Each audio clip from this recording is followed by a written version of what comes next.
ওইটা মা, যে মা সন্তানকে ফেলা যায় ওটা মা। কত কর না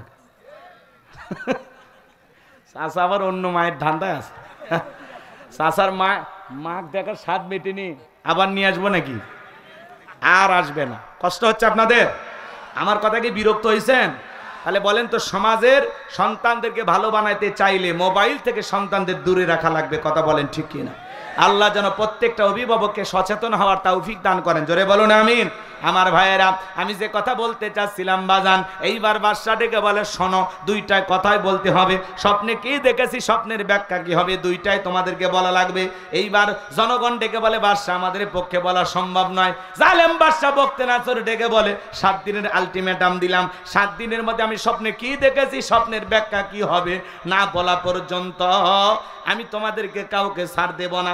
যদি না বলতে পারো 7 দিন পরে শুলিতে চড়াবো, ফাঁসি দিয়ে মারবো।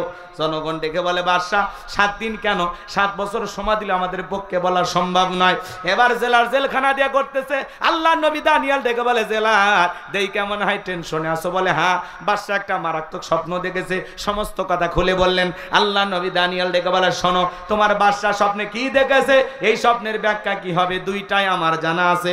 যাও যাও তুমি বাদশার কানে খবর পৌঁছায় দেয়। খবর যখন পৌঁছায় দেয়া হলো, ও বাদশা আপনার টেনশনের ঔষধ পাওয়া গেছে। জেলখানে একটা আসামি আছে, সে আপনার স্বপ্নের কথাও জানে, স্বপ্নের ব্যাখ্যাও জানে। বাদশা বকতে নাসর ডেকে বলে বাজান কই, বাজানকে আমার কাছে নিয়ে আসো। ঠেলার নাম বাবাজি। এইবার জেলার এসে বলে বাদশা তোমাকে ডেকেছে। আল্লাহ নবী দানিয়েল ডেকে বলে শোনো, আমি জেলখানা থেকে বের হব, আমার একটা শর্ত আছে। আমার 70,000 উম্মতকে গ্রেফতার করা হয়েছে, আমার একটা উম্মত জেলখানায় থাকা অবস্থায় আমি বের হব না। যদি তুমি বাদশার কাছে আমাকে নিতে চাও, আমার 70,000 উম্মতকে আগে জেলখানা থেকে ছেড়ে দেওয়া লাগবে। নেতৃত্ব যদি শেখা লাগে, নেতাগিরি যদি শেখা লাগে, নবীদের জীবন আদর্শ থেকে শেখা লাগবে।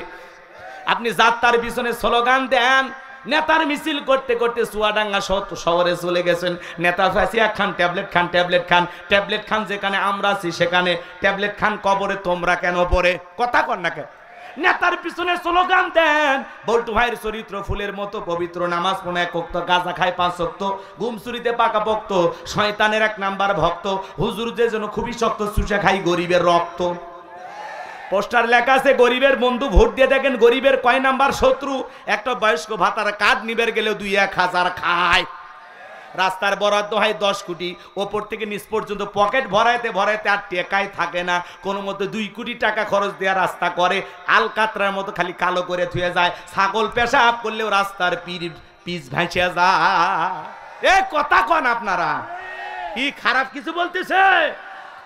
সেই নেতার মিছিল করতে যায়, মনে করেন নেতা সহ থানার ওসি আসিয়া 105 জনা গ্রেপ্তার করছে।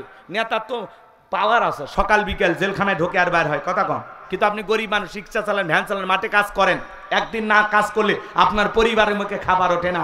নেতা যদি ভালো হইতো ডেকে বলতো এই আমার নেতা কর্মী, আমার জনগণ, আমাকে যদি জেলখানা থেকে বের করতে চাও, আমার একজন কর্মী জেলখানায় থাকা অবস্থা আমি বের হব না। এই গরিব মানুষগুলো আমাকে ভালোবেসে মিছিল করতে আসে, এদেরকে পুলিশ গ্রেফতার করেছে, আগে এদের জেলখানা থেকে বের করার ব্যবস্থা কর।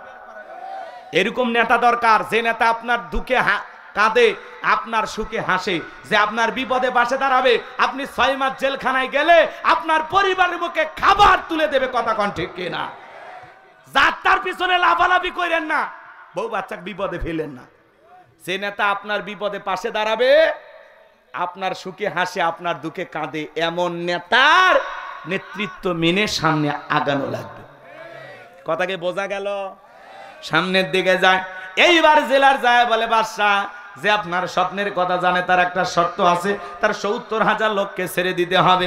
জালেম বাদশা বকতে নাসর ডেকে বলে ওই বাজান যদি বলে 70,000 কেন, তামাম পৃথিবীর আসামি ছেড়ে দিতে রাজি। বাজান যা বলে তুমি তাই করো। এইবার বাজান গো আমার, আমি যে কথা বলতে চাচ্ছিলাম দিল দিয়া কথাগুলো বোঝার চেষ্টা করবেন। এইবার আল্লাহর নবী দানিয়েল সালামের সমস্ত উম্মতদেরকে জেলখানা থেকে বের করে দেওয়া হলো। সবার শেষে আল্লাহর নবী জেলখানা থেকে বের হওয়ার পরে বাদশা বকতে নাসরের দরবারে প্রবেশ করবেন। কিন্তু ওইবার দরবারে ঢোকার এমন একটা নিয়ম, সবাইকে মাথা নিচু করে ঢুকতে হয়। আল্লাহর নবী কি কোনো জালেমের কাছে মাথা নত করতে পারে?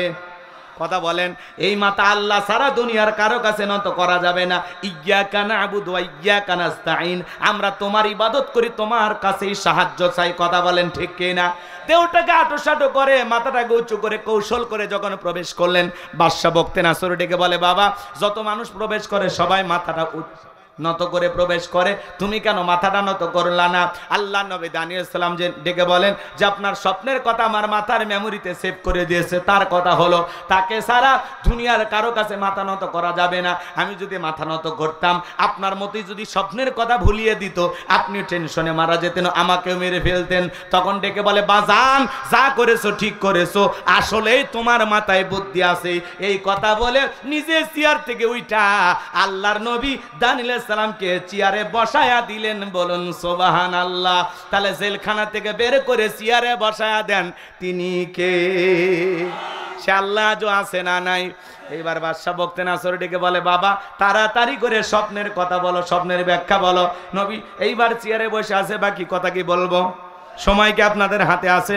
জানি না সময় দিতে পারবেন নাকি। দুই হাত তুলে বলেন লিল্লাহি তাকবীর। কথাগুলো শুনবেন, ঠিক আছে? হাত নামান। আমার আল্লাহ বলেন, তাবারাকাল্লাযী বিয়াদিহিল মুলকু ওয়া হুয়া আলা কুল্লি শাইইন কাদির। মহামান্বিত সেই সত্তা যার হাতে সর্বময় কর্তৃত্ব, রাজত্ব পাওয়ার ক্ষমতা, যিনি হলেন সর্ববিষয়ে ক্ষমতাবান, সব কিছুর উপরে তার ক্ষমতা চলে। কথা বলেন না কেন? তিনি হলেন সর্বশক্তিমান। আল্লাহু আকবার বলেন। আর একটা আয়াত তেলাওয়াত করেছি বাজান, 10টা মিনিট আপনাদের কাছে ভিক্ষা চাই। একজন ওটা বসা করবেন না, মাথাটা উঁচু করবেন না। 10টা মিনিট ওই আয়াতটাকে বোঝানোর জন্য আমি আলোচনা শুরু করে দিলাম। আমার আল্লাহ রাব্বুল আলামিন বলেন, আল্লাযী খালাকাল মাউতা ওয়াল হায়াতা লিয়াবলুয়াকুম আইয়ুকুম আহসানু আমালা ওয়া হুয়াল আজিজুল গফুর। আমার আল্লাহ রাব্বুল আলামিন বলেন, আল্লাযী খালাকাল মাউতা ওয়াল হায়াতা, যিনি সৃষ্টি করেছেন মৃত্যু আর জীবন। ইয়াবলুয়াকুম আইয়ুকুম আহসানু আমালা, আমি আল্লাহ পরীক্ষা করে দেখব আমলের দিক দিয়ে কার আমল কত বেশি উত্তম, কার আমল কত বেশি সুন্দর। যার আমল ভালো তার আখিরাত ভালো, যার আমল খারাপ তার আখিরাত হয়ে যাবে বরবাদ। তাহলে দুনিয়াটা হলো পরীক্ষা দেওয়ার জায়গা, ভালো আমলের পরীক্ষা দেওয়া লাগবে। কথা কয়? আমল যদি ভালো হয় কপালটা ভালো হবে, আর আমল যদি খারাপ হয় কপালটাও খারাপ হয়ে যাবে। আয়াতের শুরুতে আল্লাহ কি বলেন? এদিকে কান লাগান, দিলটা নরম করেন বাজান, 2 ফোঁটা চোখে পানি আনার চেষ্টা করবেন। আমি গুনাহগার যা বলি, চক্ষুটা নরম করেন, অন্তরটা নরম করেন, আমার দিকে তাকান। আমার আল্লাহ রাব্বুল আলামিন বলেন, আল্লাযী খালাকাল মাউতা ওয়াল হায়াতা, আমার আল্লাহ ডেকে বলেন, যিনি সৃষ্টি করেছেন মৃত্যু আর জীবন। সর্বপ্রথম আল্লাহ মৃত্যুর কথা কেন বললেন বাজান? কুল্লু নাফসিন যায়কাতুল মাউত। এই পৃথিবীর জমিনে যত মানুষ আছে, জীবন আছে যার, মৃত্যুর স্বাদ গ্রহণ করতে হবে তার। কুল্লু নাফসিন যায়কাতুল মাউত, প্রত্যেক প্রাণীকে মৃত্যুর স্বাদ গ্রহণ করতে হবে। এই দুনিয়া থাকার জায়গা না, সবাইকে যেতে হবে বাজান। এই পৃথিবীর ভূখণ্ডে কেউ থাকতে পারবে না। এই পৃথিবীর জমিনে তাকায়া দেখেন, আল্লাহ তাআলা সর্বপ্রথম মৃত্যুর কথা কেন বলেছেন? দাদা আসছে, দাদার পরে বাবা আসছে, বাবার পরে আমি আসলাম, আমার পরে আমার সন্তানেরা আসলো। কিন্তু যাওয়ার বেলায় দাদার আগে নাতি চলে যায়, বাবার আগে সন্তান চলে যায়, বাবার কাঁধে সন্তানের লাশ। এটা হলো পৃথিবীর সব চাইতে ভারী বোঝা। এই বোঝা বহন করার ক্ষমতা আমাদের নেই। ছোট্ট শিশুটা জীবিত থাকে, বাবা চলে যায়। এই পৃথিবীর জমিনে একজন মানুষ আসবে 9 মাস 10 মাস আগে খবর পাওয়া যায়, কিন্তু একটা মানুষ চলে যাবে, বিদায় নেবে 9 সেকেন্ড আগেও জানা যায় না কার মৃত্যু কখন কোথায় হবে।